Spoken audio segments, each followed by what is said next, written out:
이미 겪어본 분들도 계시겠죠? 그냥 평범한 출근날 아침. 출근하기 싫다. 출근 준비를 하면서 무심코 증권 앱을 켰을 때 어제 하루 동안 투자 계좌가 58만 원 올랐습니다. 그리고 문득 이런 생각이 듭니다. 응? 나 어제 회사에서 하루 종일 일해서 세후로 남은 돈이 15만 원인데? 머릿속에서 무언가 탁 켜지는 기분이 듭니다. 빠른 사람은 20대에 이런 기분을 느끼고 늦는 사람은 평생 한 번도 이 느낌을 모르죠. 머리에 스위치가 탁 켜지는 이런 순간. 오늘은 그 이야기를 하려고 합니다. 내가 일해서 버는 돈보다 내 돈이 버는 돈이 더 커지는 순간. 이 순간을 위해 지어진 이름이 있는데요. 바로 크로스오버 포인트입니다. 대부분의 사람들은 이 개념 자체를 인식하지 못한 채 평생을 일하다 은퇴 연령에 도달한다죠. 한국에서 우리는 이렇게 배워왔습니다. 좋은 대학에 진학하고 대기업이나 공무원이 되고 열심히 근무해서 승진하고 60세에 퇴직한 뒤 국민연금과 퇴직금 그리고 집 한 채로 노후를 준비하라고 말입니다. 그런데 현실은 어떻습니까? 정년은 있지만 고용은 불안정합니다. 국민연금은 생활비를 채우기엔 턱없이 부족합니다. 퇴직 후에도 다시 일하지 않으면 불안합니다. 대부분의 사람은 언제까지 일해야 하는지는 생각해도 언제부터 안 일해도 되는지는 계산해 본 사람이 몇이나 될까요? 크로스오버 포인트는 바로 그 질문에 대한 수학적 답입니다. 진짜 쉽게 얘기해 드릴게요. 여러분 인생에는 두 개의 선이 있습니다. 첫 번째는 지출선입니다. 매달 살아가는 데 필요한 돈입니다. 주거비, 식비, 교통비, 보험료, 통신비, 여가비가 여기에 포함됩니다. 서울 1인 가구를 기준으로는 월에 약 155만 원, 2인 가구는 약 290만 원 수준인데요. 일단 통상적인 숫자를 말씀드리긴 했지만 개인의 월 평균 지출을 계산 안 해보셨다면 직접 꼭 한 번이라도 해보세요. 주거비, 식비, 공과금, 교통비, 보험, 기타 지출 등 카테고리를 나눠서요. 이건 다음에 다시 얘기하도록 하고 인생의 선 중 두 번째는 투자 소득선입니다. 일하지 않아도 들어오는 돈입니다. 배당, 이자, ETF와 주식 수익, 연금 계좌 수익이 여기에 해당됩니다. 금수저로 태어난 게 아니고서야 모두가 처음엔 거의 0에 가깝죠. 크로스오버 포인트란 무엇일까요? 이 두 선이 교차하는 지점입니다. 투자 소득이 생활비 이상이 되는 순간입니다. 이때부터 일은 의무가 아니라 선택이 됩니다. 그럼 숫자로 정말 쉽게 확인해 보겠습니다. 먼저 본인이 한 달에 얼마로 살고 있는지부터 확인해 봅니다. 월 생활비가 300만 원이라고 가정해 볼게요. 이걸 1년으로 바꾸면 어떻게 될까요? 300만 원 곱하기 12개월, 1년에 3,600만 원입니다. 이제 질문 하나만 던져볼게요.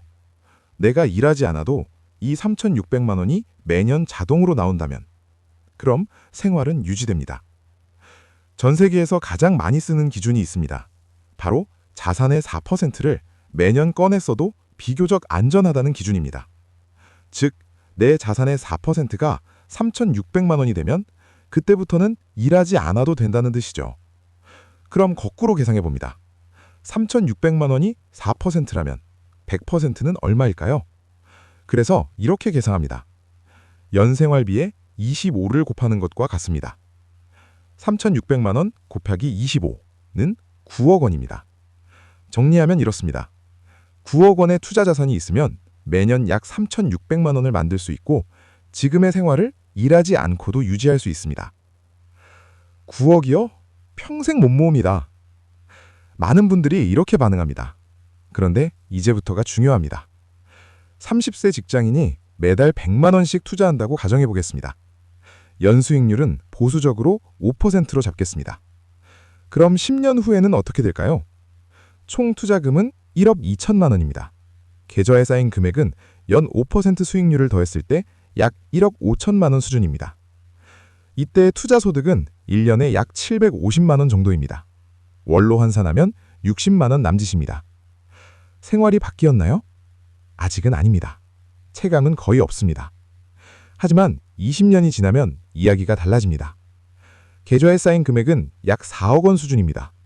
이 자산이 만들어내는 연 투자 소득은 약 2천만 원입니다. 월로 환산하면 160만 원 안팎입니다.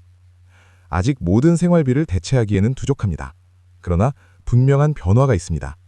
월급 외에 또 하나의 현금 흐름이 생기기 시작한 시점입니다. 그렇다면 30년이 지나면 어떻게 될까요? 자산은 약 8억 원에 도달합니다. 연투자 소득은 약 4천만 원 수준입니다. 월 기준으로 330만 원 정도입니다. 생활비를 어떻게 설계했느냐에 따라 이 지점에서 크로스오버에 도달하는 사람도 나오기 시작합니다. 여기서 핵심은 이것입니다. 복리는 직선이 아니라 곡선입니다. 초반 10년은 거의 변화가 없어 보입니다. 하지만 20년, 30년이 지나면서 곡선이 급격히 상승합니다. 대부분의 사람은 곡선이 꺾이기 직전에 포기합니다. 가장 극적인 변화가 일어나기 바로 전에 멈춥니다. 오늘 사실 제가 가장 강조드리고 싶은 핵심 내용은 바로 이 다음부터입니다. 얼마를 버느냐가 핵심이 아닙니다. 얼마로 사느냐가 핵심입니다. 월 지출을 300만 원에서 250만 원으로 줄이면 어떻게 될까요? 연 지출은 3천만 원입니다. 필요 자산은 7억 5천만 원입니다. 목표가가 1억 5천만 원 줄어듭니다. 게다가 지출을 줄이면 투자금은 늘어납니다. 한 달에 50만 원을 덜 쓰면 그만큼 더 투자할 수 있습니다. 이것이 바로 양쪽에서 동시에 당기는 구조입니다. 지출을 줄이면 목표 자산이 낮아지고 동시에 투자금이 늘어나서 목표 도달 속도가 빨라집니다. 이것이 진짜 레버리지입니다. 크로스오버에 도달하기 전부터 삶이 바뀐다는 것입니다. 투자 소득이 50만 원이 되면 통신비와 보험료를 커버할 수 있습니다. 100만 원이 되면 식비를 커버할 수 있습니다. 200만 원이 되면 대부분의 생활비를 커버할 수 있습니다. 이 시점부터 사람은 변하기 시작합니다. 뭐 단순하게 보자면 하기 싫은 일 억지로 안 해도 된다는 말이죠. 상사에게 덜 쫄게 됩니다. 퇴사가 공포가 아니라 선택 가능한 옵션이 됩니다. 억지로 하던 일에서 벗어나 하고 싶은 일을 선택할 수 있게 됩니다. 부장님, 이번 프로젝트는 제가 맡기 어려울 것 같습니다. 이전에는 할 수 없었던 말입니다. 하지만 이제는 할 수 있습니다. 경제적 여유가 심리적 자유를 만들어냅니다. 이것을 자유의 기울기라고 합니다. 완전한 자유가 아니어도 자유를 향해 나아가는 기울기만으로도 삶이 달라집니다. 유튜브와 인터넷을 가득 채웠던 파이어족이라는 유행어는 어느샌가 자취를 감췄죠. 요즘에는 한국 스타일에 맞춘 코스트 파이어라는 전략이 있습니다. 만약 30대에 이미 2억에서 3억 원의 투자 자산이 있다면 어떻게 될까요? 추가 투자 없이도 복리만으로 60세에 7억에서 9억 원 도달이 가능합니다. 연수익률 7%를 가정했을 때입니다. 이 상태를 코스트 파이어라고 합니다. 더 이상 저축하지 않아도 됩니다. 벌어서 쓰기만 하면 됩니다. 자산은 알아서 불어납니다. 이 시점에서 선택이 가능해집니다. 내가 이렇게 야근까지 할 필요가 있을까? 스트레스 받는데 이제는 나도 가족과 워라밸을 챙겨볼까? 근무 시간이 짧은 일을 해도 되지 않을까? 완전 은퇴가 아닙니다. 인생의 핸들을 되찾는 상태입니다. 돈보다 삶의 밀도를 선택할 수 있게 되죠. 이것이 한국 상황에 맞는 현실적인 접근입니다. 60세까지 기다릴 필요가 없습니다. 30대, 40대에도 삶의 방향을 바꿀 수 있게 되는 거죠. 마지막으로 질문을 드리겠습니다. 여러분은 소비를 할 때 가격표만 보고 결정하십니까? 사실 모든 소비에는 두 번째 가격표가 붙어 있습니다. 이 소비는 내 크로스오버를 몇 개월 늦추는가? 3천만 원짜리 차와 5천만 원짜리 차의 차이는 단순히 2천만 원이 아닙니다. 그것은 미래의 자유시간입니다. 2천만 원을 투자하면 연 140만 원의 수익이 발생합니다. 월 11만 원 정도입니다. 작아 보입니까? 하지만 이것이 20년, 30년 복리로 쌓이면 전혀 다른 이야기가 됩니다. 지금의 소비는 미래 시간과의 거래입니다. 이 명품 가방을 사면 크로스오버가 3개월 늦춰지는구나. 이렇게 생각하기 시작하면 소비 패턴이 바뀝니다. 불필요한 소비가 줄어듭니다. 진짜 가치 있는 곳에 돈을 씁니다. 대부분의 한국인은 평생 20억 가까운 소득을 벌고도 노후엔 다시 일할 걱정을 합니다. 왜 그럴까요? 우리나라 사람들은 번 만큼 썼기 때문입니다. 투자보다 소비를 우선했기 때문입니다. 크로스오버 포인트는 새로운 눈을 뜨게 해주는 장치입니다. 평생에 꼭 겪어야 할 일이고 저는 어리면 어릴수록 좋다고 생각합니다. 일을 빨리 안 하고 그만두겠다는 게 아니라 진짜 내가 저축하고 사용하게 되는 돈의 흐름을 경험해 봐야 한다고 생각합니다. 공격적으로 저축하고 꾸준히 투자하고 지출을 통제하면 선은 반드시 교차합니다. 수학은 거짓말하지 않습니다. 복리는 배신하지 않습니다. 10년은 짧아 보여도 20년은 충분하고 30년은 기적을 만듭니다. 그리고 어느 날 또 다른 평범한 아침에 여러분은 이렇게 생각하게 될 것입니다. 아, 이제 내가 돈을 벌 필요는 없구나. 그때부터 인생의 게임 규칙이 바뀝니다. 일은 의무가 아니라 선택이 되겠죠. 시간은 돈이 아니라 자유가 됩니다. 재정적 자유는 꿈이 아닙니다. 계산 가능한 날짜입니다. 여러분의 크로스오버 포인트는 언제입니까? 지금 계산해 보시기 바랍니다. 월 지출에 12를 곱하고 다시 25를 곱하십시오. 그것이 여러분의 목표 자산입니다.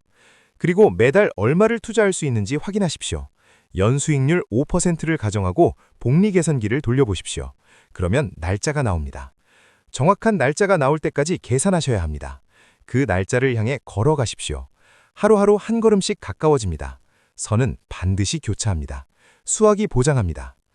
참고로 오늘 영상에서 사용한 숫자들은 이해를 돕기 위해 물가 상승률을 반영하지 않은 단순한 계산입니다.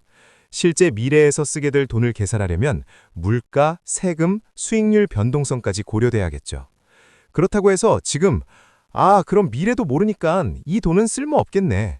설마 이렇게 생각하시는 분은 없겠죠? 우리 한 단계씩 생각하자고요. 첫 번째 단계인 나만의 크로스오버 포인트. 먼저 여기부터 계산하고 나서 두 번째 단계로 넘어가도 늦지 않습니다. 재정적 자유는 꿈이 아니라 계산 가능한 날짜라는 것을 잊지 마시고 당신의 크로스오버 포인트를 응원하겠습니다. 오늘도 화이팅입니다. 지금까지 경제주파수 24시였습니다.